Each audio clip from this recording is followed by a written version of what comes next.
Hello everyone. So this session is about Kanban card and cellular manufacturing. दो topic इस session में cover करना है. पहला Kanban card and the second one is cellular manufacturing. Last session में आपने just in time start किया था. जस्ट इन टाइम के सक्सेसफुल इंप्लीमेंटेशन के लिए हमारे पास कुछ प्री रिक्विसाइट थे.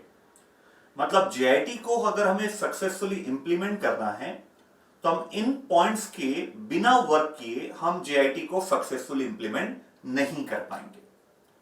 Among those point the very first point is related with supplier, setup time, workforce development और एक बहुत इंपॉर्टेंट पॉइंट जो अपन ने लास्ट सेशन में इंटेंशनली एक्सकेप किया था ताकि हद के हद इसका थ्योरेटिकल कंटेंट के साथ अपन इसको प्रैक्टिकली भी सॉल्व कर पाए, वो है coordination among machine. It is one of the प्रीरिक्विसाइट coordination among machine. It is one of the प्रीरिक्विसाइट that is required for successful implementation of just in time system. Coordination among machine की need क्यों है हमें? क्योंकि different machines की capacity अलग अलग रहेगी. ऐसा पॉसिबल ही नहीं है बेटा. अलग अलग आपके पास मशीन्स है अलग अलग वर्क के लिए और उनकी कैपेसिटी सिमिलर हो, प्रैक्टिकली पॉसिबल नहीं है. अगर वो मशीन के द्वारा अलग अलग फंक्शन परफॉर्म किया जा रहा है तो definitely the capacity of all such machines are different. इसमें क्या होता है, अगर हर मशीन अपना मैक्सिमम कैपेसिटी यूटिलाइज करके प्रोडक्शन करना स्टार्ट कर दे तो जो सबसे स्लोएस्ट मशीन है आपकी, जो आपके लिए बॉटल नेक है, अल्टीमेटली वही आउटपुट डिसाइड करता है. जो मशीन के पास एक्सेस कैपेसिटी है, अगर उसे ना रोका जाए कि नहीं आपको प्रोडक्शन नहीं करना है जब तक डिमांड पुल ना हो, और जब डिमांड पुल होगी आपको उतना ही प्रोडक्शन करना है जितना आपसे रिक्वायरमेंट है. इवन आपकी कैपेसिटी अगर एक्सेस है, लेट देम बी आइडल, हमें कोई दिक्कत नहीं है, लेकिन डिमांड से ज्यादा हम आपको प्रोडक्शन नहीं करने देंगे. अगर ये थ्योरी हमें यहां पे अप्लाई करना है among the machine having different capacity, तो हमारे पास दो मेथड है यहां पे. कोऑर्डिनेशन अमॉन्ग मशीन में दो मेथड है. पहली मेथड का नाम है कैनबन कार्ड एंड सेकेंड मेथड का नाम है सेलुलर मैन्युफैक्चरिंग. सर क्या दोनों मेथड हम साइमल्टेनियस अप्लाई कर सकते हैं? यस, दोनों मेथड बिल्कुल आप साइमल्टेनियस अप्लाई कर सकते हैं, कोई इश्यू नहीं है. दोनों से जो कॉमन बेनिफिट आपको मिलेगा वो मिलेगा 7 टाइप ऑफ वेस्ट में से. जो अपन ने पढ़ा था बेटा 7 टाइप ऑफ वेस्ट, जिसका निमोनिक्स अपन ने दिया था टिमवुड. तो 7 टाइप ऑफ वेस्ट में से जो आपका ट्रांसपोर्टेशन का इश्यू था कि स्टोर से प्रोडक्शन डिपार्टमेंट, एक प्रोडक्शन डिपार्टमेंट से दूसरे प्रोडक्शन डिपार्टमेंट, यहां ये जो एक्टिविटी आप कर रहे हो इसमें जो टाइम और रिसोर्सेज आपका लगता है that is a waste, non value added cost, ये कंट्रोल करेगा आपका kanban card and cellular manufacturing. Second आपने यहां पे पढ़ा था ओवर प्रोसेसिंग. जो फंक्शन जरूरी नहीं है उस प्रोडक्ट को या सर्विस को सक्सेसफुली कंप्लीट करने के लिए वो फंक्शन भी आप परफॉर्म कर रहे हो, वो इससे आप कंट्रोल करेंगे. Second waste. इन्वेंट्री जो था, having more inventory than what is minimally required at any given point of time, वो वाला वेस्ट भी आप इससे कवर करेंगे. और एक चौथा और लास्ट जो वेस्ट है आउट ऑफ 7 वेस्ट, वो भी इससे कवर होगा and that is motion. People और equipment moving unnecessarily then what is required to perform the process. तो आप मुझे बता सकते हैं बेटा आउट ऑफ 7 वेस्ट कौन कौन से वेस्ट पर ये टारगेट करेगा आपका कैनबन कार्ड और सेलुलर मैन्युफैक्चरिंग? सबसे पहले मैंने बोला इन्वेंट्री पर टारगेट करेगा.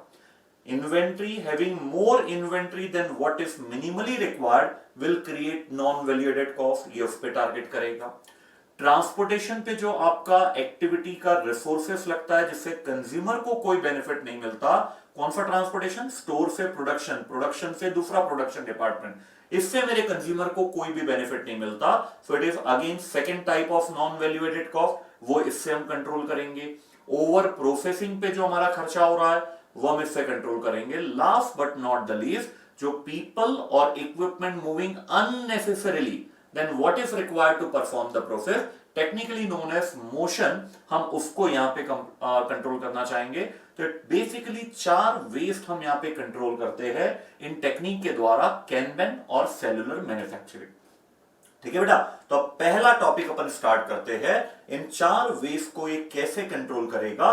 पहला टॉपिक है उसका कैनबेन कार्ड। जीआईटी जो सिस्टम है आपका, इवन जो लीन सिस्टम है, JIT is a part of lean system. पूरा लीन सिस्टम ओरिजिनेटेड है जापान में, एंड स्पेशली ये क्रेडिट जाता है टोयोटा कंपनी को, और उनका जो ओनर था ताइची ओनो, उनको ये पूरा क्रेडिट जाता है। 1950s के आसपास उन्होंने लीन सिस्टम पूरे वर्ल्ड में इंट्रोड्यूस करा through their production system known as Toyota production system, TPS abbreviated name.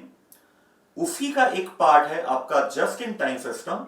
Just in time system कैसे सक्सेसफुली इंप्लीमेंट किया जाए, इसके लिए 2 टेक्निक बताई गई ताइची ओनो के द्वारा, जो टोयोटा प्रोडक्शन सिस्टम जिन्होंने डिजाइन किया था। देखिए मैंने नाम दिया बेटा आपको, Taiichi Ohno, father of Toyota production system. 1950s में इन्होंने वर्ल्ड में कंसेप्ट इंट्रोड्यूस कराया।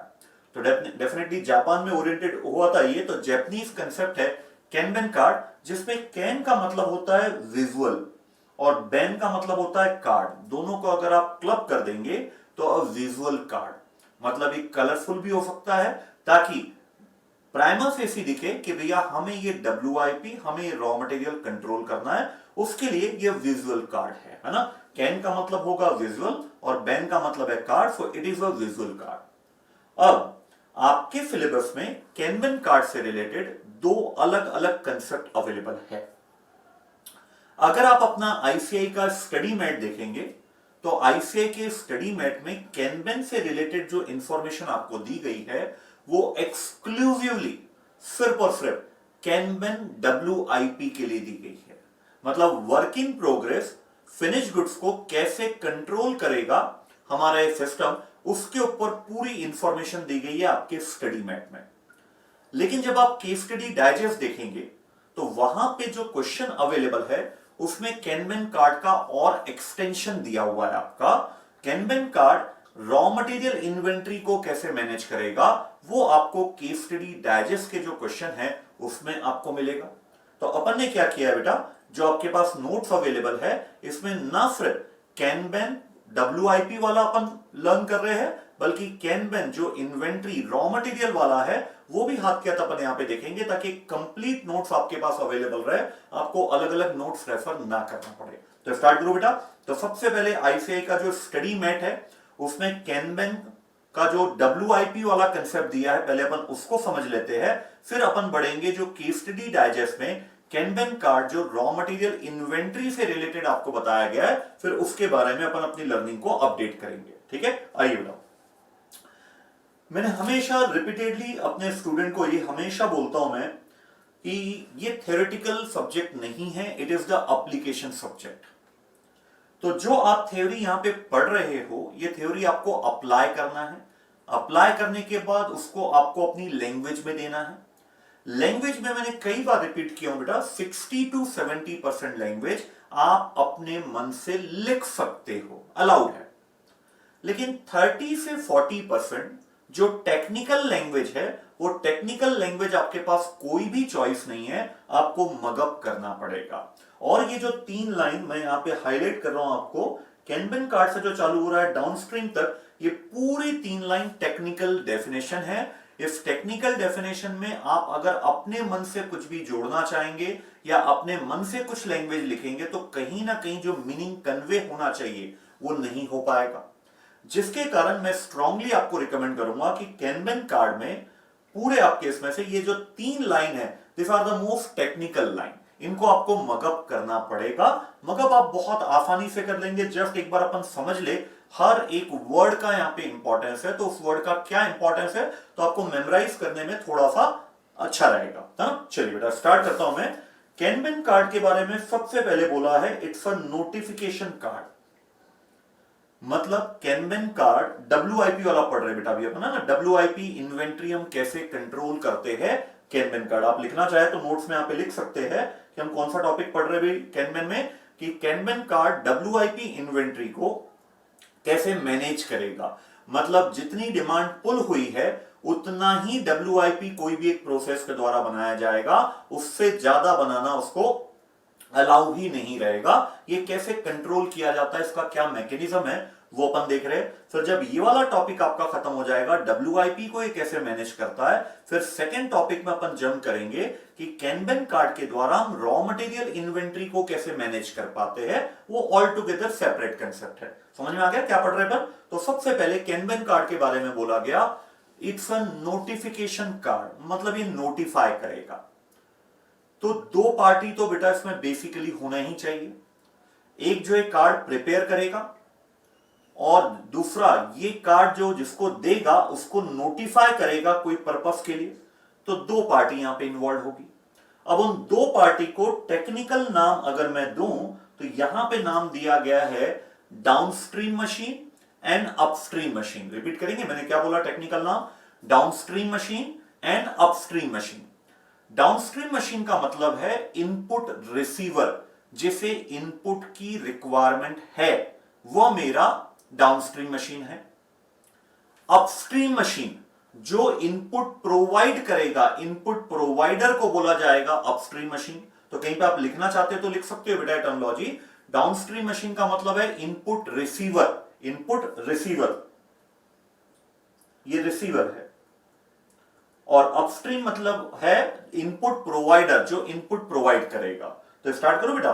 तो कैनबन कार्ड एक नोटिफिकेशन कार्ड है जो डाउनस्ट्रीम मशीन प्रिपेयर करेगी, जो डाउनस्ट्रीम मशीन प्रिपेयर करेगी। डाउनस्ट्रीम का मतलब जिसे इनपुट चाहिए, डाउनस्ट्रीम मशीन प्रिपेयर करेगी और सेंड करेगी टू मशीन, नहीं टू ईच मशीन। ये देखिए वर्ड कितना इंपॉर्टेंट है, ईच मशीन। अगर सिर्फ आप लिख दो अपस्ट्रीम मशीन तो गलत हो जाएगा। इसका मतलब हुआ कि डाउनस्ट्रीम ये नोटिफिकेशन कार्ड सिर्फ एक ही अपस्ट्रीम मशीन को देगा ना, टू ईच अपस्ट्रीम मशीन। और अपस्ट्रीम क्या है, जो इनपुट दे रही है। तो यहां पे अपस्ट्रीम वर्ड नहीं यूज करके उसका जो पर्पस है वो लिखा है, to each machine that feed it parts. हर वो मशीन को देगा जो उसे पार्ट्स प्रोवाइड करते हैं। मतलब अगर अपन सिंपल भाषा में बोले तो अपस्ट्रीम मशीन, कौन सी अपस्ट्रीम मशीन, हर अपस्ट्रीम मशीन को देगा जो उसको पार्ट्स प्रोवाइड करते हैं, जो उसको इनपुट प्रोवाइड करते हैं। तो अभी तक क्या समझ में आया अपने को, ये एक नोटिफिकेशन कार्ड है। कौन प्रिपेयर करता है, साथ में बोलिएगा बेटा डाउनस्ट्रीम मशीन। क्या मतलब है डाउनस्ट्रीम मशीन का, इनपुट रिसीवर। ये इनपुट रिसीवर प्रिपेयर करता है और हर अपस्ट्रीम मशीन को देता है, मतलब हर इनपुट प्रोवाइडर को देता है, हर मशीन को देता है जो उसको पार्ट फीड करते हैं, है ना। ताकि अब ये कार्ड किसके पास आ गया, अपस्ट्रीम मशीन के पास आ गया। अब ये अपस्ट्रीम मशीन को क्या करेगा, ये नोटिफिकेशन कार्ड, ये कैनबन कार्ड उस अपस्ट्रीम मशीन को ये ऑथराइज करेगा कि अगर आपके पास कैनबन कार्ड आया है तो अब हम आपको ऑथराइज करते हैं। कैनबन कार्ड का पर्पस है हम आपको ऑथराइज करते हैं प्रोडक्शन के लिए, लेकिन अपने मन से प्रोडक्शन की क्वांटिटी डिसाइड नहीं करना है। कैनबन कार्ड में जितनी क्वांटिटी लिखी होगी उतना ही बनाना है, उससे ज्यादा मैन्युफैक्चर नहीं करना है। देखिए वर्ड, हम आपको ऑथराइज करते हैं प्रोडक्शन के लिए just enough component, just enough. और ध्यान दीजिए ना बेटा, अगर ये लैंग्वेज आप हटा दो जस्ट इनफ और सोचो प्रोडक्शन ऑफ कंपोनेंट्स, तो फिर इसका कोई पर्पस ही नहीं रहा। वो अपने मन से डिसाइड कर लेगा उसे कितना बनाना है, नहीं। कैनबन कार्ड जो मशीन दे रही है जिसका नाम है डाउनस्ट्रीम, जब वो डाउनस्ट्रीम मशीन अपनी हर अपस्ट्रीम मशीन को देती है जो उसको इनपुट देता है, तो उस कैनबन कार्ड में ये मेंशन होता है कि हमें कितने इनपुट की जरूरत है। बस उतना इनपुट प्रोडक्शन की ऑथराइजेशन ऑफ अपस्ट्रीम मशीन को मिलती है। इसलिए मैंने बोला ना बेटा पूरी टेक्निकल लैंग्वेज है, जहां आप अपने मन से वर्ड चूज करेंगे तो फिर पूरा मीनिंग चेंज हो जाएगा। To fulfil the production requirement, यहां तक समझ में आया। अब देखिए, अब ये पूरा एक चेन चल रही है। तो पहली जो डाउनस्ट्रीम मशीन थी उसने अपनी अपस्ट्रीम मशीन को दिया। इस सिचुएशन में सिर्फ हमारे पास दो डिपार्टमेंट है, एक डिपार्टमेंट डाउनस्ट्रीम, दूसरा डिपार्टमेंट अपस्ट्रीम। लेकिन प्रैक्टिकली हो सकता है बेटा आपके पास 4 या 5 डिपार्टमेंट हो, तो 2 या 2 से ज्यादा डिपार्टमेंट आपके लिए इनपुट रिसीवर भी है। तो अब ये चेन पूरी चलते जाएगी। सबसे जहां से डिमांड पुल हुई, पहले उसने आपको कैनबन कार्ड दिया, वो कैनबन कार्ड हमें मिला। अगर हमें भी कोई दूसरी मशीन इनपुट प्रोवाइड करती है, तो अब हम एक नया कैनबेन कार्ड इशू करेंगे और अपने इनपुट प्रोवाइडर को ऑथराइज करेंगे कि आप हमारे लिए प्रोडक्शन करके दो, उतना ही प्रोडक्शन जितना उस कैनबेन कार्ड में लिखा है। लैंग्वेज पढ़िए, being authorised in turn by the next machine further downstream. ये वर्ड आपको बताता है कि एक चेन की तरह वर्क करता है। जिसको इनपुट चाहिए वो एक कैनबेन कार्ड देगा इनपुट प्रोवाइडर को, ताकि इनपुट प्रोवाइडर ऑथराइज हो वो प्रोडक्शन करने के लिए। मतलब जिस मशीन के पास कैनबेन कार्ड नहीं है वो प्रोडक्शन नहीं कर सकती, जिस मशीन के पास कैनबेन कार्ड है वो प्रोडक्शन कर सकती है, लेकिन उतना ही प्रोडक्शन करना है जितना कैनबेन कार्ड में मेंशन है। समझ आया? तो क्या क्या टेक्निकल लैंग्वेज बेटा? सबसे पहले एक नोटिफिकेशन कार्ड, जो एक डाउनस्ट्रीम मशीन प्रिपेयर करती है और अपनी हर अपस्ट्रीम मशीन को देती है। मैंने अपस्ट्रीम नहीं बोला, अपनी हर अपस्ट्रीम मशीन, मतलब हर वो मशीन जिससे उसे इनपुट चाहिए उसको कैनबेन कार्ड देती है। जिसको एक कैनबेन कार्ड मिलता है, दैट इज अपस्ट्रीम मशीन, वो ऑथराइज हो जाता है प्रोडक्शन करने के लिए। कितना प्रोडक्शन? उतना ही जितना कैनबेन कार्ड में मेंशन है। Being in turn authorised by the next machine further downstream, मतलब ये प्रोसेस चलते जाएगी जब तक पहली प्रोसेस को कैनबेन कार्ड ना मिल जाए। देखिए इसको प्रैक्टिकली अपन समझते हैं बेटा, तो आप बहुत ज्यादा अच्छे से डील कर पाओगे। मैंने बोला ना, जेआईटी सिस्टम जो है वो पूरा पुल डिमांड पर वर्क करता है। मतलब एक्चुअल डिमांड जनरेट होगी तो ही ये सब प्रोडक्शन स्टार्ट होगा। तो सबसे पहली स्टेप डिमांड पुल हुई। आप यहां पे नंबरिंग कर लीजिएगा बेटा नोट्स में। सबसे पहले डिमांड पुल हुई। मैंने आपको लॉजिकली बताया भी था, हम कुछ बेसिक स्टॉक मेंटेन करते हैं कि जैसे ही डिमांड पुल हुई हमने अपने कस्टमर को सप्लाई कर दिया उस बेसिक स्टॉक में से। अब चूंकि वो बेसिक स्टॉक हमारा मिनिमम लेवल भी है, रीऑर्डर लेवल भी है, मैक्सिमम लेवल भी है, जैसे ही वो हमारा स्टॉक लेवल कम होता है, जितने से कम होता है हम उतने का प्रोडक्शन स्टार्ट कर देते हैं। तो कस्टमर के द्वारा डिमांड पुल हुई। सपोज 20 शर्ट्स की डिमांड पुल हुई, तो कस्टमर को तो हमने डिलीवरी कर दिया। अब जो फिनिश गुड्स वेयर हाउस है उसका स्टॉक 20 शर्ट से कम हो गया। अब वो देखेगा ये शर्ट कहां से मुझे मिलता है, तो उसको पता लगेगा ये फिनिशिंग डिपार्टमेंट से उसके पास ये शर्ट अवेलेबल आती है। 3 प्रोसेस है बेटा शर्ट बनाने की। पहला कटिंग डिपार्टमेंट, फैब्रिक की कटिंग, दूसरा स्टिचिंग डिपार्टमेंट, तीसरा फिनिशिंग डिपार्टमेंट। ये तीनों डिपार्टमेंट जब उस फैब्रिक पर वर्क कर लेंगे तब जाके हमारा फिनिश गुड्स बन जाता है। तो जैसे ही डिमांड पुल हुई, फिनिश गुड्स वेयरहाउस ने इंटीमेट किया फिनिशिंग डिपार्टमेंट को कि हमें 20 शर्ट्स चाहिए। अब फिनिशिंग डिपार्टमेंट को इनपुट कहां से मिलता है? स्टिचिंग डिपार्टमेंट से। तो अब कैनबेन कार्ड कैसे यूज होगा? अब फिनिशिंग डिपार्टमेंट एक कैनबेन कार्ड नंबर 1 बनाएगा। जानबूझ के 1 दिया हूं क्योंकि यहां पे 2 कैनबेन कार्ड बनेंगे। ये प्रिपेयर करेगा, prepared by finishing department and received by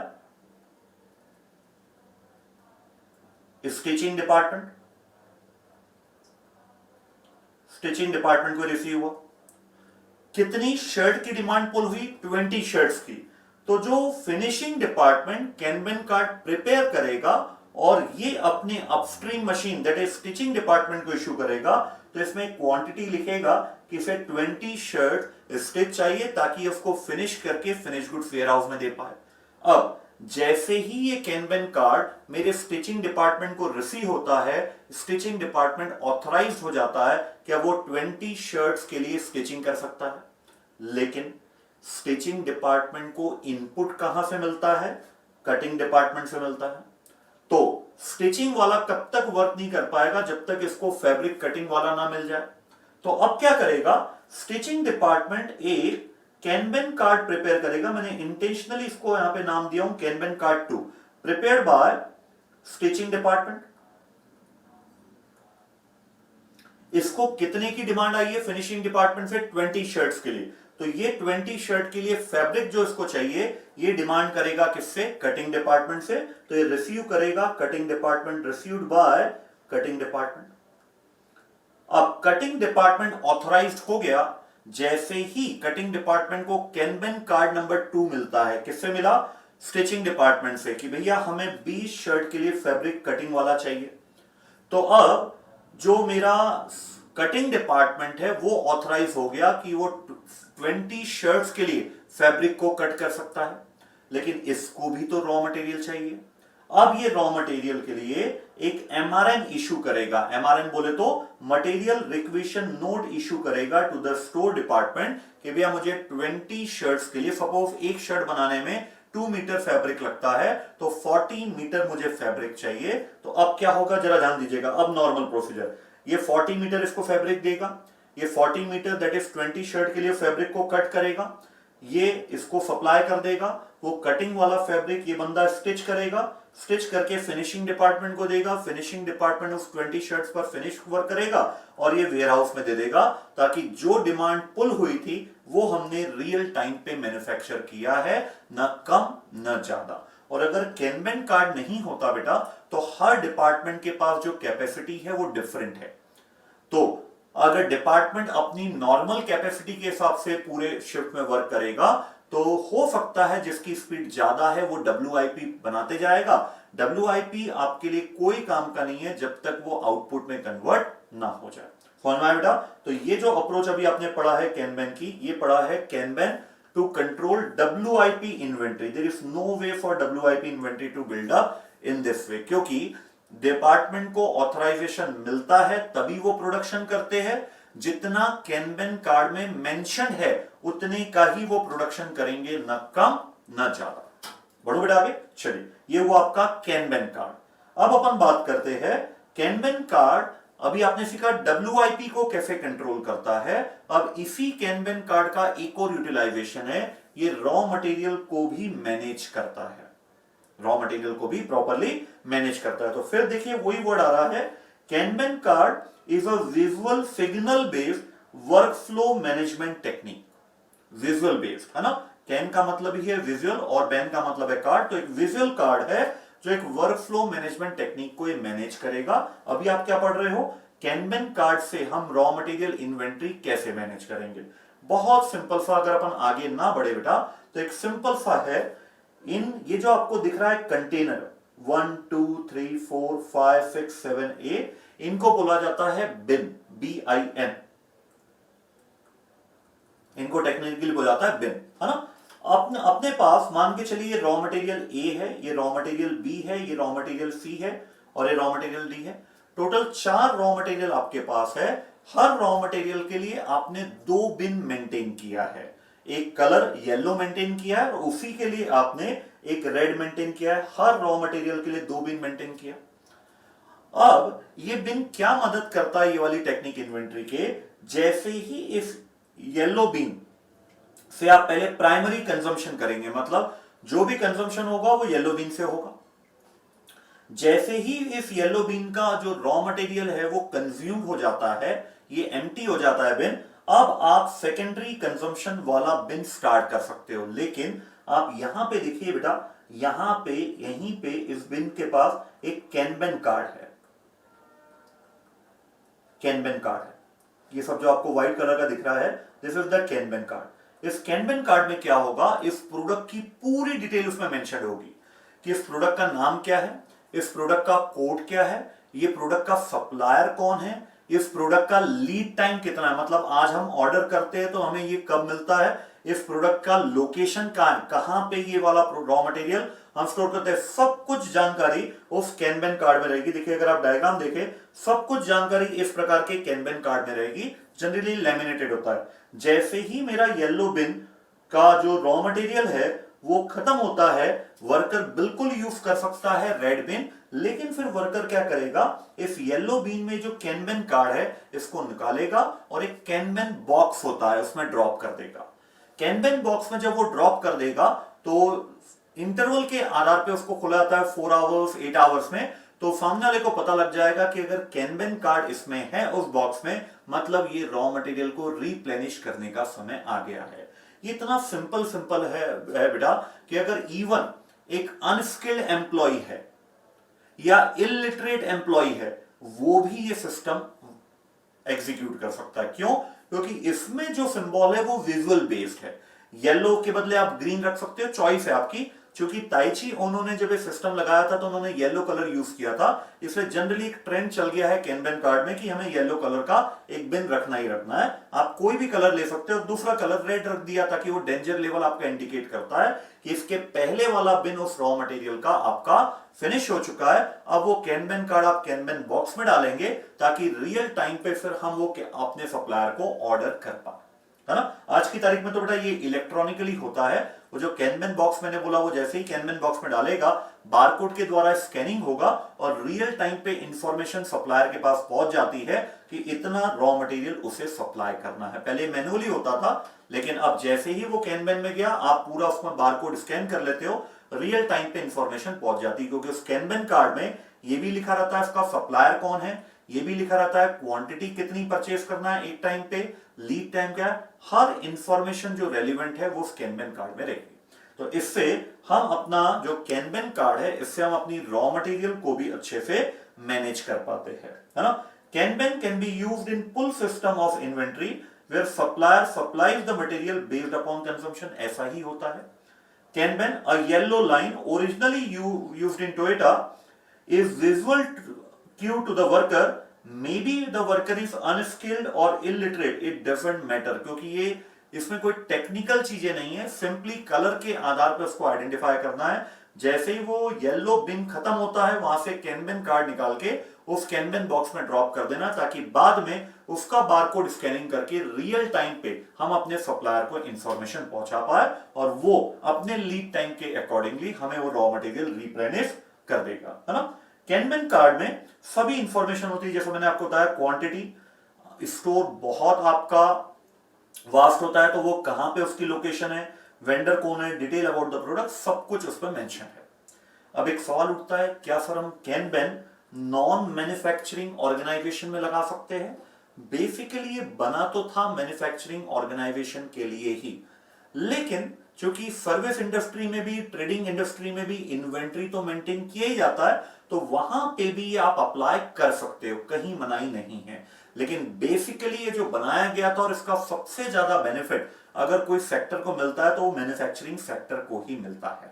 ठीक है बेटा, तो अभी तक अपन ने पढ़ लिया, एक तो WIP कैसे कंट्रोल करता है, दूसरा ये रॉ मटेरियल के लिए बड़ा अच्छा सिस्टम है कि अगर आपके वर्कर अनस्किल्ड है, वो आपको कम्युनिकेट करना भूल जाते हैं ऑन टाइम, तो ये वाला सिस्टम फॉलो कीजिए। जैसे ही उस येलो बिन में रॉ मटेरियल खत्म होगा, आपके पास एक दूसरा बिन है जिसको हम सेकेंडरी बिन बोल रहे हैं, लेकिन फिर उस पॉइंट ऑफ टाइम पर ये कैनबन कार्ड आप यहां से रिमूव करेंगे, कैनबन बॉक्स में डालेंगे और जो भी ऑथराइज बंदा है वो उसको स्कैन करेगा बारकोड को और रियल टाइम पे हमारे सप्लायर के पास इंफॉर्मेशन इससे रिलेटेड पहुंच जाएगी। तो ये सिस्टम आपको लगाना पड़ता है, तब जाके आप JIT सिस्टम को सक्सेसफुल इंप्लीमेंट कर पाते हो। ठीक है बेटा, अब इसी में अपने को अब कुछ प्रैक्टिकल पढ़ना है कि ये जो आपने देखा, ये जो बिन है, इसको टेक्निकली बिन बोलते हैं, तो इसमें कितनी क्वांटिटी में रखूं ये मैं कैसे डिसाइड करूं, कितनी क्वांटिटी में रखूं ये कैसे डिसाइड करूं।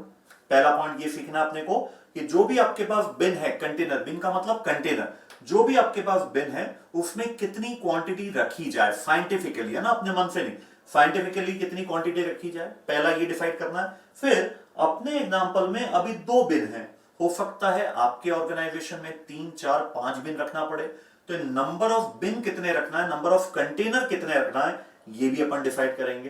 तो अब जो आप पढ़ रहे हो कैनबन कार्ड में, वो ये सीख रहे हो कि जो भी हमारा कंटेनर है, जिसको टेक्निकली बोला जाता है बिन, उसमें कितनी क्वांटिटी हमें स्टोर करना है, क्योंकि क्वांटिटी के हिसाब से फिर हम कंटेनर का साइज डिसाइड करेंगे बेटा, है ना। यहां पे अभी आप देख रहे हो चारों कंटेनर का साइज सेम है, ऐसा नहीं है ना, अलग अलग रॉ मटेरियल है तो उसकी रिक्वायरमेंट अलग अलग होगी, तो उसके हिसाब से आप कंटेनर दैट इज बिन का साइज डिसाइड करोगे। पहला पॉइंट ये। सेकंड पॉइंट, आपको ऐसे कितने बिन अपने ऑर्गेनाइजेशन में रखना है। हो सकता है हम येलो बिन मेंटेन कर रहे हैं और फिर एक ऑरेंज बिन मेंटेन कर रहे हैं और एक रेड बिन मेंटेन कर रहे हैं, ऐसे 3 बिन हम मेंटेन कर रहे हैं, क्योंकि हमें लगता है सप्लायर का जो लीड टाइम है वो कंपैरेटिवली ज्यादा है। तो डिपेंड करेगा कि आपका दूसरी टर्म्स एंड कंडीशन क्या है, उसके हिसाब से आप डिसाइड करेंगे नंबर ऑफ बिन। ठीक है बेटा, तो क्या पढ़ रहे हैं, समझ में आया अभी अपन? अब अपन स्विच और हो रहे हैं कि एक बिन में, एक कंटेनर में हमें कितनी क्वांटिटी रखना है और ऐसे हमें कितने कंटेनर रखना है, ऐसे कितने हमें बिन रखना है, ये अपन पढ़ रहे हैं। सबसे पहले आप कैलकुलेट करेंगे कैनबेन साइज कि एक कंटेनर में हमें कितनी क्वांटिटी रखना है, तभी आप निकाल पाएंगे कि आपको कितने कंटेनर रखना है। ध्यान दीजिएगा, एक कंटेनर में हमें कितनी क्वांटिटी रखना है, पहले हम ये डिसाइड करेंगे। That is kanban size will be decided first and then only number of kanban will be decided. क्योंकि अगर कैनबेन साइज बड़ा है तो बड़े कंटेनर से हमारा काम चल जाएगा, तो हो सकता है number of container, number of bin हमें कम रखना पड़े। चलिए स्टार्ट करते बेटा। एक फॉर्मूला है, साइंटिफिक फॉर्मूला इसका, C multiply by LT multiply by L multiply by SS। C का मतलब है यहां पे कंजम्पशन। कंजम्पशन कितना होता है, वो कंजम्पशन पर डे में भी हो सकता है, कंजम्पशन आपको पर वीक में भी दे सकता है, कंजम्पशन आपको पर मंथ में भी दे सकता है। वो क्वेश्चन डिटेल आपको बता देगा, है ना। तो पहले तो कंजम्पशन आपको लेना है पर डे, पर वीक या पर मंथ। फिर LT का मतलब है लीड टाइम।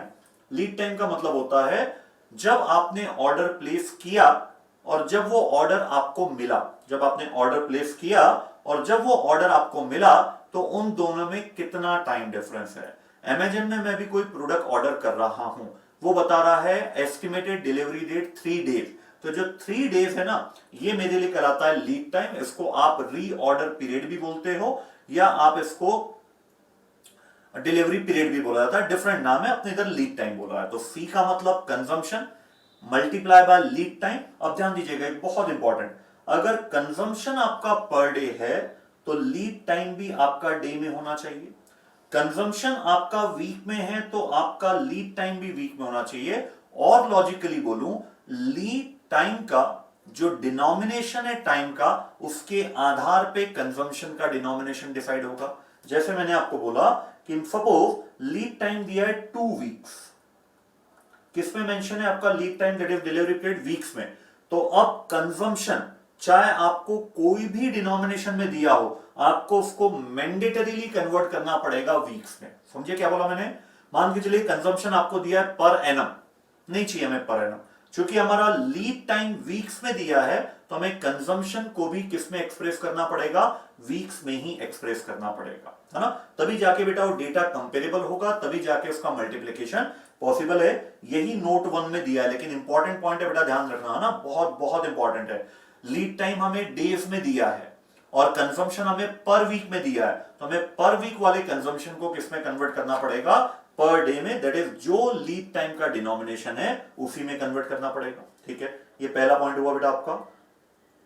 फिर L स्टैंड फॉर लोकेशन, कि ये जो कैनबेन है ये कहां पे रहेगा। अब एक बहुत बहुत इंपॉर्टेंट पॉइंट, बहुत बहुत इंपॉर्टेंट पॉइंट, जब भी कोई ऑर्गेनाइजेशन ये कैनबेन कार्ड फर्स्ट टाइम इंट्रोड्यूस करती है, जब भी कोई ऑर्गेनाइजेशन कैनबेन कार्ड वाला कंसेप्ट फर्स्ट टाइम इंट्रोड्यूस करती है, तो उस ऑर्गेनाइजेशन के लिए बेटर है कि जो कंटेनर है, बिन है, ना सिर्फ वो आपके ऑर्गेनाइजेशन में भी रहे, बल्कि फॉर द इनिशियल पीरियड वो कैनबेन आपके सप्लायर क्या भी रहे।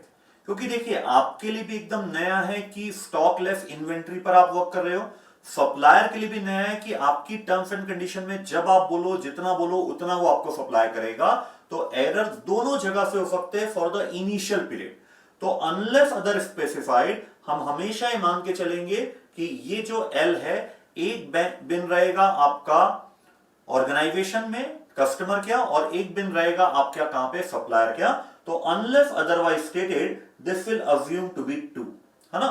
कुछ भी नहीं बोला, बाय डिफॉल्ट इसको 2 मानेंगे, मतलब 2 लोकेशन मानेंगे, एक हमारी लोकेशन, मैन्युफैक्चरिंग लोकेशन, और एक हमारे सप्लायर की लोकेशन। ठीक है बेटा। C stand for consumption, LT stand for lead time. Lead time में ध्यान रखना, जिस डिनोमिनेशन में लीड टाइम दिया है, डे, वीक, मंथ, उसी डिनोमिनेशन में आपको कंजम्पशन लेना है। फिर L denote location, unless otherwise stated it will be 2। और लास्ट है स्मूथनिंग फैक्टर। ये क्या चीज है भाई स्मूथनिंग फैक्टर? एक बेसिक अजम्पशन है, जब ये फॉर्मूला बनाया गया C into L T into L, ये माना गया कि जो आपकी डिमांड है ना वो प्रिडिक्टेबल है, कांस्टेंट है थ्रू आउट द ईयर। मतलब इस वीक में आपने जितना बेचा है अगले वीक भी आप उतना ही बेचेंगे, उसके नेक्स्ट वीक भी आप उतना ही बेचेंगे, जो डिमांड है वो कांस्टेंट है। तो अगर क्वेश्चन कुछ भी ना बोले तो हम हमेशा यही अज्यूम करेंगे कि डिमांड हमारी कांस्टेंट है, मतलब स्मूथनिंग फैक्टर की हमें जरूरत नहीं है, इसलिए फिर इसको 1 से डिनोट किया जाता है। लेकिन अगर हमारी डिमांड फ्लक्चुएट होती है, कोई वीक में कम, कोई वीक में ज्यादा, कोई मंथ में कम, कोई मंथ में ज्यादा, तो फिर आपका और मेरा टेंशन नहीं है बेटा, ये बिल्कुल मैथमेटिकली निकाला जाता है। ये आपको पेपर फेटर ये बिल्कुल इंफॉर्मेशन देगा कि हमारी कंपनी में जो डिमांड है वो कांस्टेंट नहीं है, तो आप एक काम कीजिएगा, इतना स्मूथनिंग फैक्टर लीजिएगा। तो वो कुछ भी बोल सकता है, 1.3 बोल सकता है, 1.4 बोल सकता है, 2 बोल सकता है, जितना फिर स्मूथनिंग फैक्टर आपको दिया है फिर वो लेना पड़ेगा। लेकिन अगर अनयूजुअल डिमांड के बारे में कुछ नहीं बोला तो हम कांस्टेंट डिमांड मानेंगे, और बाय डिफॉल्ट कितना मानेंगे, इसको 1 मानेंगे।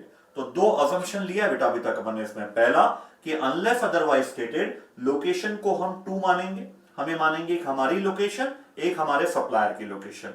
स्मूथनिंग फैक्टर के बारे में कुछ नहीं बोला तो वी विल अज्यूम इट 1, ये मान के कि हमारी demand through out the year constant रहने वाली है, वो फ्लक्चुएट नहीं होगी। तो बड़ा ही सिंपल फॉर्मूला से देखेंगे तो बेटा, consumption multiply by lead time multiply by location, always by default 2 unless otherwise stated, and smoothening factor always be 1 unless otherwise stated. बस जो आपको ध्यान रखना है वो ये कि जिस डिनोमिनेशन में लीड टाइम दिया है उसी डिनोमिनेशन में आपको कंजम्पशन भी लेना है। बढ़ो बेटा आगे।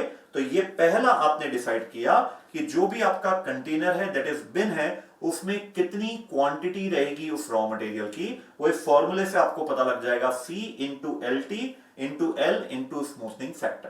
ठीक है। फिर अब कितने कंटेनर रखना है, ऐसे कितने कैनबेन रखना है, अब अपन ये डिसाइड कर रहे हैं। कितने कैनबेन रखना है ये डिपेंड करेगा 2 चीजों के ऊपर, कि आप कितना सेफ्टी स्टॉक रखते हो। What is safety stock? Safety stock ये होता है कि हमें हमारे सप्लायर के ऊपर उतना ट्रस्ट नहीं है, वो बोल जरूर रहा है 2 दिन में सप्लाई कर देगा, लेकिन फिर भी हम सेफर साइड चलना चाहते हैं कि कभी उसने अगर सप्लाई टाइमली नहीं किया या उसने क्वालिटी रॉ मटेरियल सप्लाई नहीं किया तो फिर हमारा तो प्रोडक्शन रुक जाएगा। तो हम अपनी रिस्क को मिटिगेट करने के लिए, खत्म करने के लिए एक बेयर मिनिमम सेफ्टी स्टॉक रखते हैं कि भाई अगर उसने एक दिन डिले भी कर दिया तो कोई बात नहीं, अपने पास इतना स्टॉक है। अगर उसने क्वालिटी इंफीरियर प्रोवाइड किया तो हम रिटर्न करेंगे, फिर वो मटेरियल आएगा, तो इस बीच में हमारे पास मटेरियल रहने को ना, it is known as safety stock.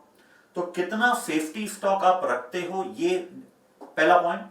फिर आपका कंजम्पशन कितना होगा during the lead time, and that is maximum consumption कितना होगा ड्यूरिंग द लीड टाइम। ये 2 चीजों के ऊपर डिपेंडेंट है कि आपको कितने कैनबेन कार्ड रखना है। ज्यादा सेफ्टी स्टॉक है, ज्यादा कंजम्पशन है आपका ड्यूरिंग द लीड टाइम, तो डेफिनेटली नंबर ऑफ कंटेनर्स भी फिर आपको ज्यादा रखने पड़ेंगे, नंबर ऑफ बिन भी ज्यादा रखना पड़ेगा। तो बड़ा ही सिंपल कैलकुलेशन है बेटा, nothing technical about it. Depends upon the maximum quantity of inventory which comprises of demand consumption during lead period।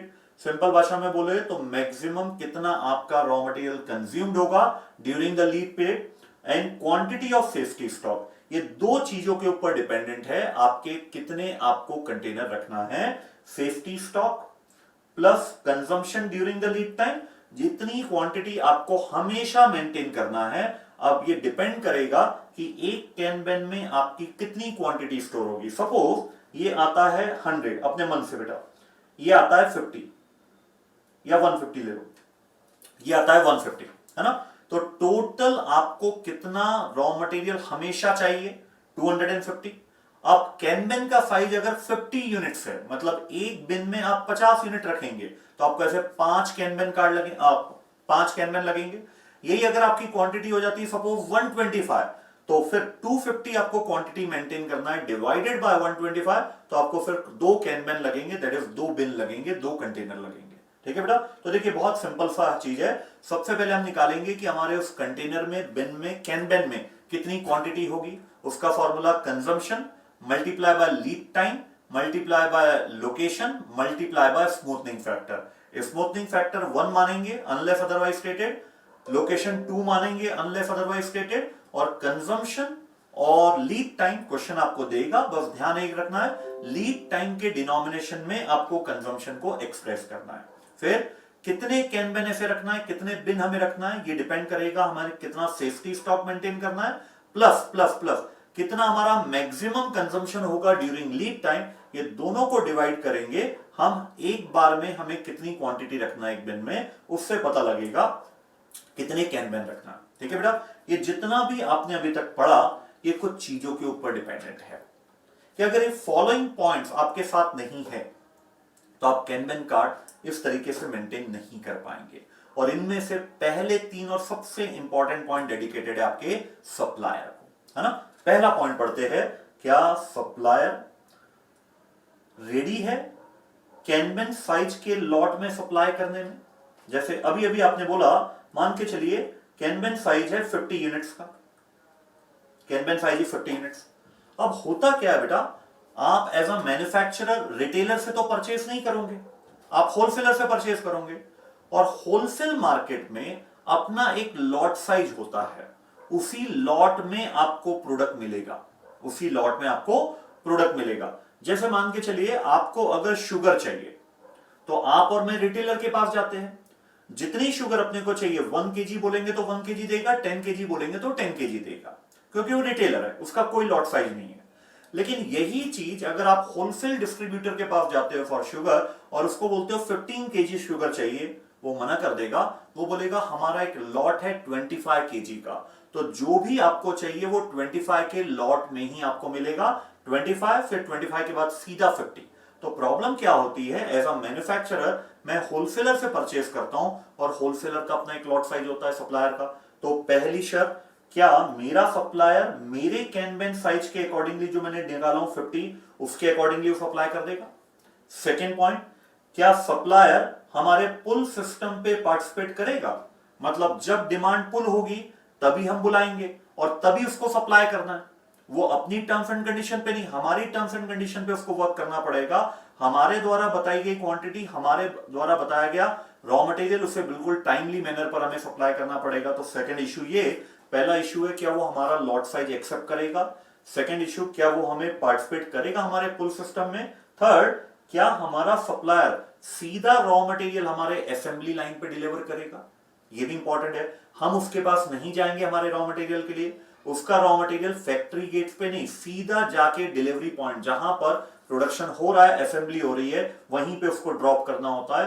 तो जैसा प्री रिक्विफाइड था ना बेटा जेआईटी का सप्लायर का, वही पॉइंट यहां पे कॉपी हो रहे हैं कि सप्लायर अगर आपके साथ नहीं है तो आप जेआईटी सिस्टम इंप्लीमेंट नहीं कर पाएंगे। पहली रिक्वायरमेंट, क्या वो हमारे लॉट के अकॉर्डिंगली सप्लाई करेगा, और इंपॉर्टेंट चीज बताऊं बेटा, ये हमारा जो लॉट है ना इसके अकॉर्डिंगली उसको सप्लाई करना पड़ेगा। सेकेंड, क्या वो हमारे पुल सिस्टम के अकॉर्डिंगली पार्टिसिपेट करेगा, जब जब हमारी एक्चुअल डिमांड पुल अप होगी तब तब हमें रॉ मटेरियल चाहिए होगा, क्या वो हमारे अकॉर्डिंगली वर्क करेगा। थर्ड पॉइंट, क्या वो हमारे रॉ मटेरियल सीधा असेंबली लाइन पे ड्रॉप कर पाएगा या नहीं, पहला ये। फिर जो कंजम्पशन पैटर्न है वो कांस्टेंट होना चाहिए, बहुत ज्यादा फ्लक्चुएट हो रहा है तो फिर ये सिस्टम आप अप्लाई नहीं कर सकते, क्योंकि स्मूथनिंग फैक्टर भी कुछ एक लिमिटेशन तक ही काम आएगा, लेकिन बहुत एबनॉर्मली वेरिएशन होता है तो फिर स्मूथनिंग फैक्टर भी काम नहीं आना है, तो ये कंसेप्ट नहीं लगेगा। फिर हैंडलिंग और स्टोरेज की रिक्वायरमेंट क्या है इसके ऊपर, और फिर कंट्रीब्यूशन मार्जिन क्या है उस सेल ऑफ प्रोडक्ट के ऊपर। ये पहले 3 पॉइंट मेरे ख्याल से इंपॉर्टेंट है बेटा, लास्ट वाले 3 पॉइंट उतने इंपॉर्टेंट नहीं है कैन बिन कार्ड के लिए। ठीक है, चलिए तो एक काम करते हैं, जितना अभी तक आपने पढ़ा इसके ऊपर एक केस स्टडी डाइजेस्ट का क्वेश्चन है, फर्स्ट सॉल्व दैट क्वेश्चन, और फिर अपन बढ़ेंगे आज के सेशन का सबसे इंपॉर्टेंट टॉपिक सेल्यूलर मैन्युफैक्चरिंग, सबसे इंपॉर्टेंट टॉपिक है ना। उसके पहले अपन एक छोटा सा क्वेश्चन है उसको पहले कवर कर लेते हैं बेटा।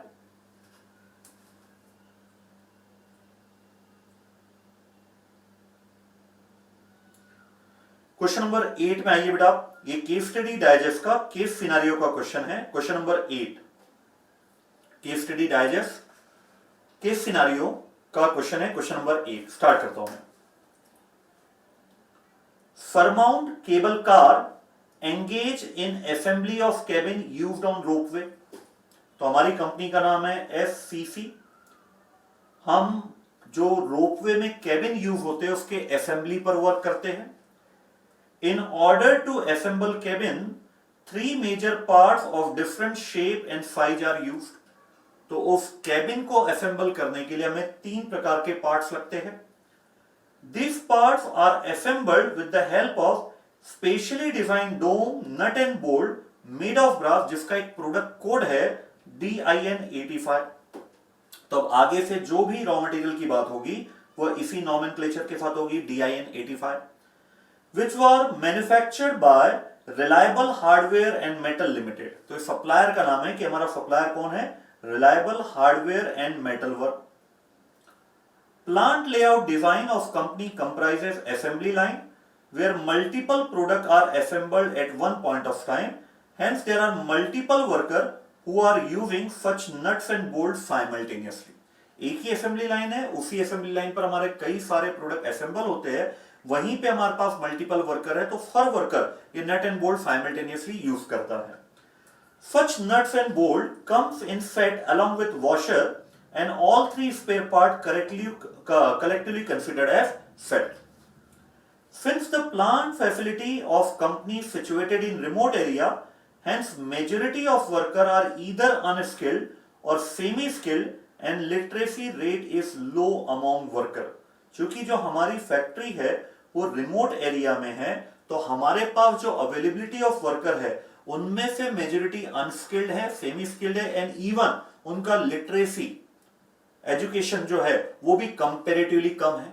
ठीक है, दिस कॉसेस, अब ये प्रॉब्लम क्रिएट करता है। क्या प्रॉब्लम क्रिएट करता है? This causes variety of problem including not informing production supervisor about the reordering of such raw material, a class of store and spares item। अब चूंकि वो इलिटरेट है बेटा, एजुकेशन नहीं है उनके पास, इवन प्राइमरी एजुकेशन, अनस्किल्ड है, तो उन्हें इंटीमेट करना चाहिए था प्रोडक्शन सुपरवाइजर को कि सर कि ये मटेरियल खत्म होने में आ गया है, ताकि सुपरवाइजर टाइम रहते हुए ऑर्डर कर पाए, लेकिन वो नहीं बता पाते हैं।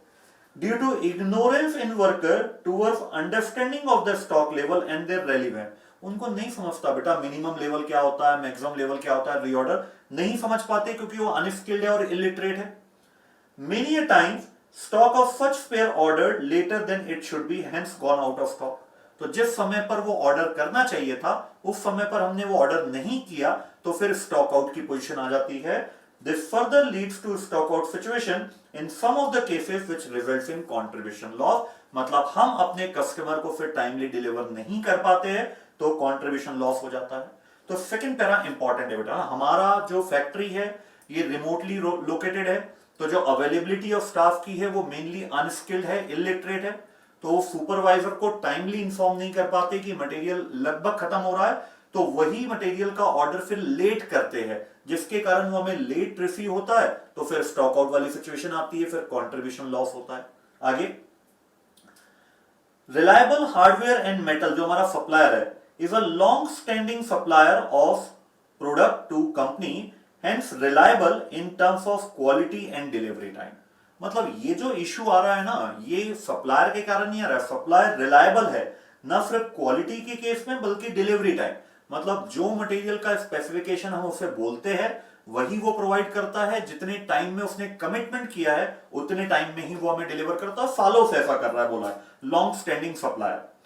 Supplier took single day as lead time to deliver the reorder quantity. जितनी भी क्वांटिटी हम उसको बोलते हैं वो एक दिन का उसका लीड टाइम है। मतलब जब हम ऑर्डर प्लेस करते हैं और ऑर्डर रिसीव होता है तो उसमें 1 डे का डिफरेंस है बस। Despite the reliability of supplier, company wishes to maintain safety stock equivalent to 3 days consumption for production facility. अब सवाल उठता है ऐसा क्यों, जब आप खुद बोल रहे हैं आपका सप्लायर रिलायबल है क्वालिटी के टर्म्स में भी और डिलीवरी के टर्म्स में भी, 1 डे का आपका लीड टाइम है, फिर भी आप सेफ्टी स्टॉक 3 days का रखते हो, ऐसा क्यों? वो सेकंड पैरा में जवाब आया था बेटा, सप्लायर को इंटीमेट करेंगे तब ना वो एक दिन में हमें सप्लाई करेगा। अगर हमारा वर्कर इंटीमेट ही नहीं करता है प्रोडक्शन सुपरवाइजर को, वही रॉ मटेरियल अगर हम डिलेड इंटीमेट करेंगे अपने सप्लायर को, तो डेफिनेटली हमें वो एक दिन में तो सप्लाई कर देगा, लेकिन फिर हमारा प्रोडक्शन रुक जाएगा अगर हम सेफ्टी स्टॉक नहीं रखेंगे। तो इसीलिए हमारी ऑर्गेनाइजेशन सेफ्टी स्टॉक रखती है 3 days का। Company is using latest version of SAP as enterprise resource planning which is just installed 3 to 4 months back। अपन ने देखा भी था बेटा, सप्लायर में आपको एक सिस्टम लगाना पड़ता है जिसका नाम है EDI, इलेक्ट्रॉनिक डेटा इंटरचेंज, ताकि रियल टाइम पर आप सप्लायर को इंफॉर्मेशन दे पाओ, ताकि वो टाइमली आपको रॉ मटेरियल प्रोवाइड कर पाए, even directly at the assembly line. तो फर्स्ट पैरा एक जनरल पैरा था, सेकंड पैरा इंपॉर्टेंट था, हमारे पास वर्कर इलिटरेट है, अनस्किल्ड है, जिसके कारण वो टाइमली रॉ मटेरियल का लेवल नहीं बता पाते प्रोडक्शन सुपरवाइजर को, तो मटेरियल डिले होता है ऑर्डर करने में, तो स्टॉक आउट की पोजीशन आती है। सप्लायर के एंगल से कोई इश्यू नहीं, वो रिलायबल है, not only in terms of quality but also in terms of delivery. लेकिन लीड टाइम 1 day है, लेकिन फिर भी हम सेफ्टी स्टॉक 3 days का मेंटेन करते हैं, जो हमारे पास वर्कर का इश्यू है उसके कारण। आगे, employees are being train to use the respective module of SAP and integration among various function module is ongoing. लेकिन ट्रेन आप सिर्फ उनको कर सकते हो इतना टेक्नोलॉजिकल सॉफ्टवेयर में जो थोड़े सेमी स्किल्ड है, अनस्किल्ड को ये चीज ऑपरेट करने के लिए नहीं बोला जा सकता। Plant of company work for 6 days in a week, during a week period 1200 unit of raw material is required for production। हमें कंजम्पशन है 1200 यूनिट्स का पर वीक, और हमारे एक वीक में कितने डेज होते हैं? 6 days होते हैं। Consumption of brass that is raw material in order to assemble the cabin car are constant throughout the year। Consumption constant है, मतलब स्मूथनिंग फैक्टर यहाँ पे 1 ही रहेगा। Company during the first phase of its drive to implement lean manufacturing is working on its operational efficiency and tries to reduce inventory by introducing a Kanban card। तो company अब कोशिश कर रही है कि लीन मैन्युफैक्चरिंग स्टार्ट करे, जिससे operational efficiency बढ़े और इससे इन्वेंट्री लेवल हमारा रिड्यूस हो ड्यू टू कैनबेन कार्ड, है ना। सबसे पहला point, explain the kanban in inventory management for entity like SCC, अपने क्लाइंट। तो ये पूरा थ्योरेटिकल पॉइंट है बेटा, ऑलरेडी अपन ने जस्ट अभी पढ़ा है। तो पहले कैनबेन के बारे में बता देंगे कि kanban is a visual card based on work flow management technique. यहां पे इवन जो वर्कर, यहां पे बोला भी है बेटा आगे, यहां पे जो वर्कर है अगर वो इलिटरेट भी है तो भी ये कैनबेन कार्ड वाला सिस्टम इंप्लीमेंट कर सकते हैं, क्योंकि इसमें जो कलर कोडिंग होती है उसके लिए बहुत आपको ट्रेनिंग देने की जरूरत नहीं पड़ेगी। सिंपली बोलिए, जैसे ही इस येलो कंटेनर से आपको पहले मटेरियल कंज्यूम करना है, जैसे ही येलो कंटेनर का मटेरियल खत्म हो जाएगा, ये कार्ड उठा के आप वो बिन में डाल देना, जो कैनबेन बिन है। जस्ट इतना सा उनको बोलना है। तो अगर आपने 2-3 बार लगातार उन पे वॉच रखा तो उनकी हैबिट में आ जाएगा, तो ये वर्क बहुत इजीली कर जाएंगे। फिर आप बता सकते हो कैनबेन कार्ड में क्या क्या मेंशन होता है, प्रोडक्ट का नाम, प्रोडक्ट का कोड, कौन सप्लायर है, कहां पे ये हम स्टोर करते हैं, हमारे यहाँ पे स्टोर में, वो हर कुछ डिटेल मेंटेन होती है उस कैनबेन कार्ड में। फिर क्या ये कैनबेन कार्ड नॉन मैन्युफैक्चरिंग एंटिटीज को अप्लाई होगा? यस, बिल्कुल होगा। बेसिकली बना तो ये मैन्युफैक्चरिंग एंटिटी के लिए था, लेकिन आप बिल्कुल इसको अप्लाई कर सकते हो नॉन मैन्युफैक्चरिंग एंटिटी के लिए भी, कोई इश्यू नहीं है इसमें। अब आते बेटा अपन थर्ड पार्ट, पहले आ जाते हैं, पूरा थ्योरेटिकल पहले कर लेते हैं। क्या क्या प्रिकॉशन उसको लेना पड़ेगा जब वो ये कैनबेन सिस्टम लगाएगा। जो 6 पॉइंट्स अपन ने अभी पढ़ा था कि सप्लायर, क्या आपका लॉट साइज जो कैनबेन में आप निकालोगे उसके अकॉर्डिंगली रेडी हो जाएगा। सप्लायर क्या पुल सिस्टम पे आपको पार्टिसिपेट करेगा, वो कोऑपरेट करेगा। क्या सप्लायर डायरेक्टली आपका मटेरियल सीधा असेंबली लाइन पर ड्रॉप कर पाएगा। फिर हमारा स्पेस, फिर कंट्रीब्यूशन मार्जिन, क्या हमारा प्रोडक्शन कांस्टेंट है। यस, हमारा प्रोडक्शन कांस्टेंट है। यहां पे कुछ और प्रिकॉशन ले सकता है हमारी कंपनी, क्योंकि वर्कर को यहां पे अगर आप ट्रेनिंग दे दो, ट्रेनिंग तो देना पड़ेगा बेटा। कैनबेन सिस्टम लगा रहे हो, माना बहुत सिंपल है, जिसमें कुछ भी ज्यादा कॉम्प्लिकेशन नहीं है, तो इवन एक अनस्किल्ड वर्कर भी बहुत इजीली मैनेज कर पाएगा। सिंपली जैसे ही वो बिन खत्म होता है, उसको कैनबेन कार्ड निकाल के एक कैनबेन बॉक्स में डाल देना जो डेजिग्नेटेड एरिया होगा, दैट्स ऑल। इसके अलावा कुछ भी नहीं करना। तो इसमें बहुत टेक्निकलिटी जरूरत नहीं है, लेकिन लगातार 2-3 बार तो उसको आपको समझाना पड़ेगा, तब जाके वो अनस्किल्ड इलिटरेट बंदा भी ये सिस्टम इंप्लीमेंट कर जाएगा। फिर जो आप ये ट्रेनिंग दे रहे हो ना SAP की मॉड्यूल की, इसमें कहीं ना कहीं आप अपने सप्लायर को लिंक करो इस मॉड्यूल में, ताकि रियल टाइम पर आप इंफॉर्मेशन पहुंच जाए आपके सप्लायर को कि हमारे यहाँ रॉ मटेरियल खत्म हो चुका है, आप ये ऑर्डर रिप्लेनिश करने का स्टार्ट कर दीजिए प्रोसीजर, ताकि वो रियल टाइम पे, 1 डे लेता है उससे भी कम टाइम पे वो डायरेक्टली आपके असेंबली लाइन पर डिलीवर कर पाए। अब आते बेटा अपन practical point, calculate the kanban size and the number of kanban required in case of SCC. ठीक है, चलिए देखिए, तो जो थ्योरेटिकल पार्ट है बेटा उसका तो सॉल्यूशन आपके पास अवेलेबल है हार्ड कॉपी में, जो प्रैक्टिकल पोर्शन है जरूर अपन उसको कर लेते हैं ताकि अपनी प्रैक्टिस भी हो जाए। क्वेश्चन नंबर 8 लिखिए आप, कंप्यूटेशन ऑफ कैनबेन साइज,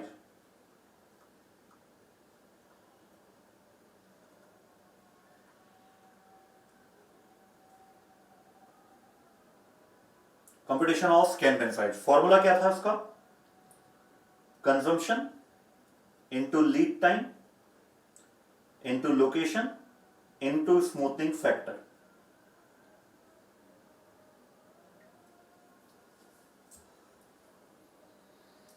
आगे लिखिए बेटा, वेयर सी इज कंजम्पशन,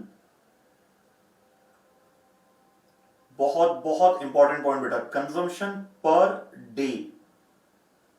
ऐसा क्यों? क्योंकि जो लीड टाइम दिया है उसका डिनोमिनेशन डे में है, तो मुझे कंजम्पशन भी कैसा चाहिए, पर डे में। तो ध्यान दीजिए, जो लास्ट पैरा जब आप देखेंगे उन्होंने बताया 1200 यूनिट्स ऑफ रॉ मटेरियल हमें पर वीक चाहिए, और एक वीक में हमारे पास 6 डेज होते हैं। तो जब हम इसको डिवाइड करेंगे 6 डेज के साथ तो हमें पता लगेगा कि हमारा एक दिन का कंजम्पशन 200 यूनिट्स है। ध्यान दीजिएगा बेटा, अगर लीड टाइम हमारा वीक्स में होता तो फिर कोई दिक्कत नहीं, लीड टाइम भी वीक्स में है और कंजम्पशन भी पर वीक में है, फिर कोई इश्यू नहीं आता। लेकिन लीड टाइम के आधार पे हमेशा ध्यान रखिएगा कंजम्पशन का डिनोमिनेशन आपको कैलकुलेट करना है। आगे लिखिए बेटा, LT is lead time, it is 1 day, L is location, ये 2 आ जाएगा by default, unless otherwise stated. हम 2 लोकेशन अज्यूम करके चलते हैं, एक मैन्युफैक्चरर की और एक सप्लायर की। And S F is smoothening factor,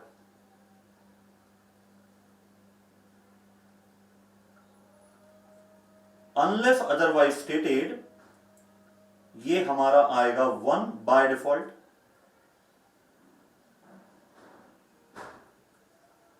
ठीक है बेटा, ये पूरा कैलकुलेशन हो गया, बस जस्ट आपको मल्टीप्लाई करना है। अब आपको पता है 200 units per day multiply by 1 day का आपका लीड टाइम है, multiply by default 2 location multiply by smoothening factor 1, ये आ गया आपका 400 यूनिट्स। क्या इंडिकेट करता है 400 यूनिट्स को? आपका जो कंटेनर होगा ना, जो बिन होगा जिसको कैनबिन भी बोला जाता है, उसकी कितनी कैपेसिटी होगी, 400 यूनिट की कैपेसिटी होगी एक कैनबिन की। एक कैनबिन की में आपको 400 यूनिट्स का रॉ मटेरियल स्टोर रखना है। ठीक है, ये हो गया कैनबिन साइज। अब अपन पता लगाते हैं ऐसे 400 यूनिट्स वाले कंटेनर अपने को कितने मेंटेन करने पड़ेंगे। क्या निकाला अभी आपने? एक कंटेनर में, एक कैनबिन में कितनी यूनिट हमें स्टोर करना है, जैसे डायग्राम था ना, तो वहां पे आपको पता लग गया कि आपको उस कंटेनर में 400 यूनिट स्टोर करना है। लेकिन अब अपना नेक्स्ट टारगेट होगा कि अपने को ऐसे कितने कंटेनर मेंटेन करने पड़ेंगे। देखिए बेटा, एक बार यहां पे देख लेते हैं अपन, ताकि फुल क्लैरिटी मिले। ऐसा ना हो कि सिर्फ अपन सॉल्यूशन कर रहे हैं लेकिन जो उसके अंदर की चीजें वो अपन नहीं समझ पा रहे, वो फिर गड़बड़ हो जाएगा। ये देखिए, ये जो कैनबिन था इसमें क्वांटिटी अपने को अब पता लग गई कि अपने को यहाँ पे 400 क्वांटिटी मेंटेन करना है, 400 क्वांटिटी मेंटेन करना है। अब ऐसे कितने कंटेनर रखना है? अपनी इमेज में तो 2 कंटेनर, ऐसे कितने कंटेनर अपने को मेंटेन करना है ये अब अपन निकालते हैं। वो किसके ऊपर डिपेंडेंट होता है? पहला तो आपके सेफ्टी स्टॉक के ऊपर डिपेंडेंट होता है, दूसरा maximum consumption during lead time के ऊपर डिपेंडेंट होता है, और फिर उसको डिवाइड करते हैं अपन अपने कैनबिन साइज के साथ। तो लिखिए बेटा, computation of number of kanban, computation of number of कैनबिन,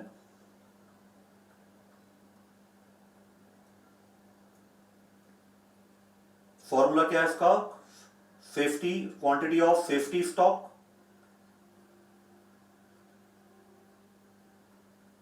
plus maximum consumption during lead time, maximum consumption during lead time, lead time में मैक्सिमम कंजम्पशन कितना है आपका, divided by kanban size, divided by kanban size. ठीक है, तो ध्यान दीजिए, quantity of safety stock, ये आपको पता है 3 डेज के कंजम्पशन का हम सेफ्टी स्टॉक मेंटेन करते हैं।